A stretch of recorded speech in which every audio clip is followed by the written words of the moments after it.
Indians మీద పగ పట్టేసినాడు. బేసిక్గా ఏంటంటే ఇండియా నుంచి చాలామంది ఇతర దేశాలకు వెళ్ళి చదువుకుంటారనమాట.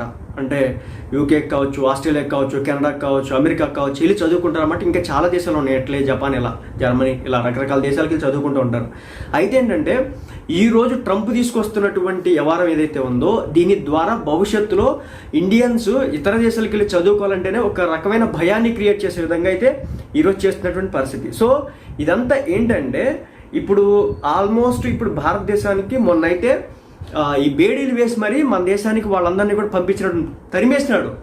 ఇంక ఇప్పుడు ఏంటంటే ఈ వీసాలు ఏవైతే ఉన్నాయో వీటిని రద్దు చేస్తా అని చెప్పేసి భయపెడుతున్నారు అనమాట. సో ఇంచుమించు ఇప్పుడు సోషల్ మీడియా అకౌంట్స్ వీటిని అన్నిటినీ కూడా చెక్ చేయడమే కాకుండా ఒకవేళ ఎన్ఆర్ఐ సంబంధాన్ని కనుక పెళ్లి చేసుకుంటే కనుక ఇప్పుడు ఇంటర్వ్యూ ప్రాసెస్ ఏదైతే ఉందో దాన్ని ఇంకా క్లిష్టతరం చేసేసినాడు. బేసిక్గా